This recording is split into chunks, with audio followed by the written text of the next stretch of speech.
내가 매일 기쁘게 순례의 길 행하는 주의 팔이 나를 안보하니요.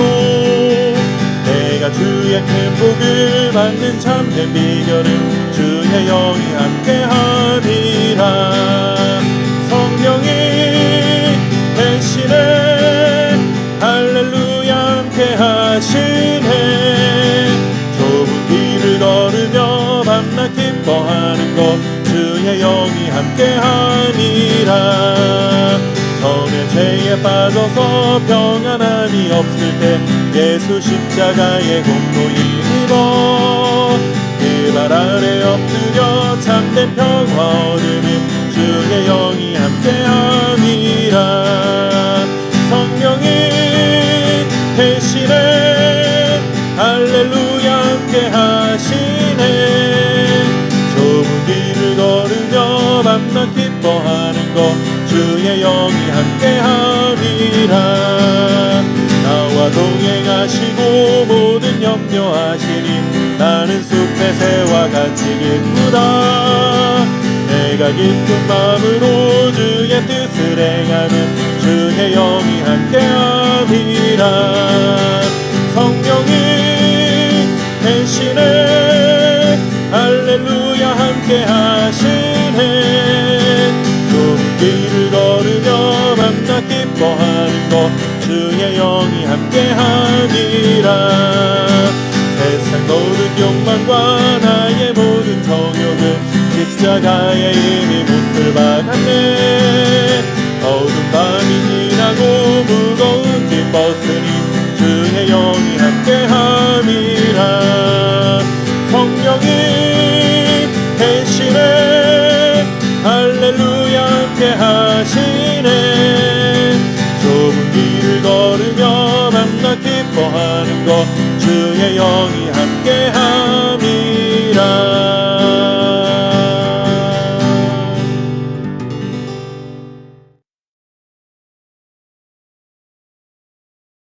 그 뒤를 이어 베들레헴에 입산이 이스라엘의 사사가 되었더라.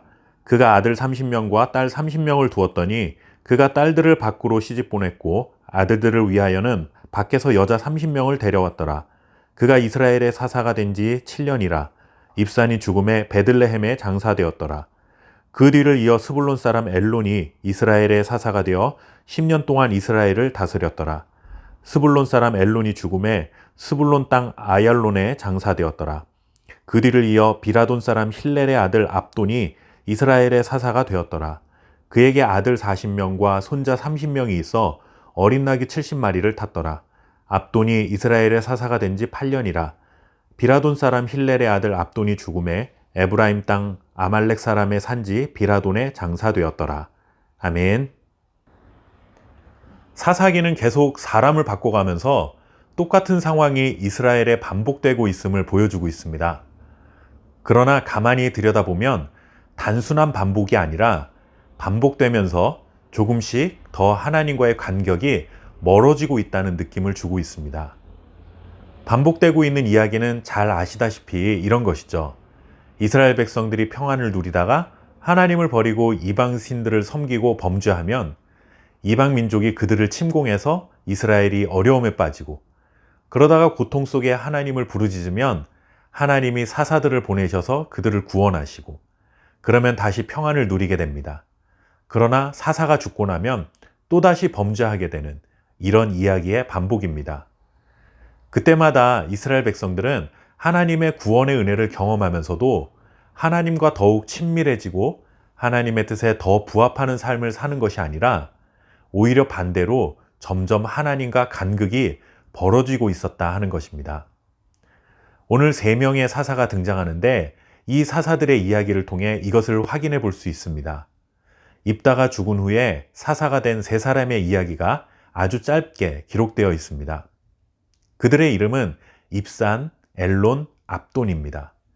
이들이 어떤 일을 했는지, 그리고 어떻게 이스라엘에 선한 영향력을 주었는지 전혀 기록이 되어 있지 않습니다.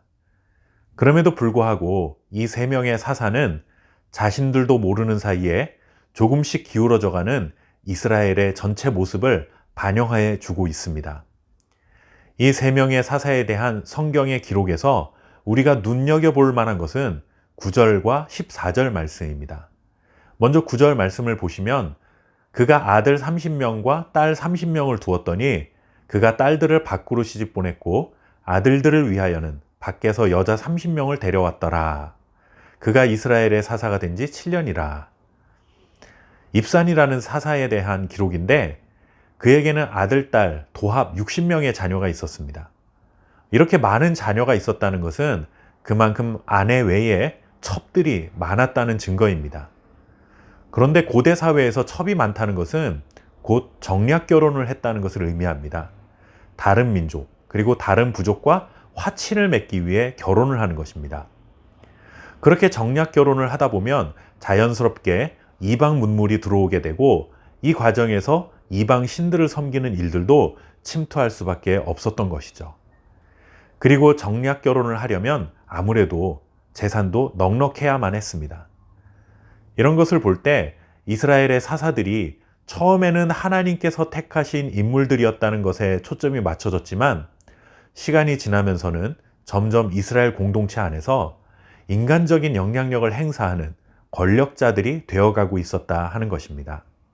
인간적이고 세속적인 조건들이 사사로 세워지는 기준이 되어간 것입니다. 14절 말씀에서도 같은 내용을 확인할 수 있습니다. 압돈이라는 사사는 아들 40명과 손자 30명이 있었는데 그들에게 각각 나귀가 있어서 70마리의 나귀를 탔다고 전합니다. 이 역시 이방 민족들과의 정략 결혼 흔적이고 그가 얼마나 부유했던 사람이었는지 보여주는 구절입니다. 지금까지 반복되어 온 사사기의 역사는 그냥 단순한 죄의 반복이 아니라 그렇게 죄가 반복되는 과정에서 하나님이 원하시지 않는 방향으로 점점 하향 곡선을 그리고 있었다는 증거가 되는 것이죠. 죄의 무서움이 바로 이런 것이라 생각합니다. 우리는 죄를 짓지 않고 완벽한 삶을 살아갈 수는 없습니다.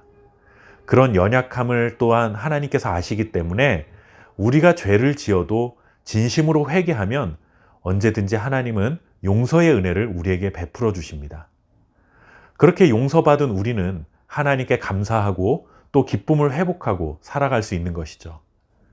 그러나 언제든지 무슨 죄라도 용서하시는 하나님이 계시다고 해서 습관적이고 반복적인 죄의 모습이 나타나게 된다면 그런 반복을 통해 조금씩 하나님과의 관계가 멀어지게 될 수 있고 하나님과의 뜻과는 상관없는 방향으로 치달을 수 있다는 사실을 기억해야 합니다.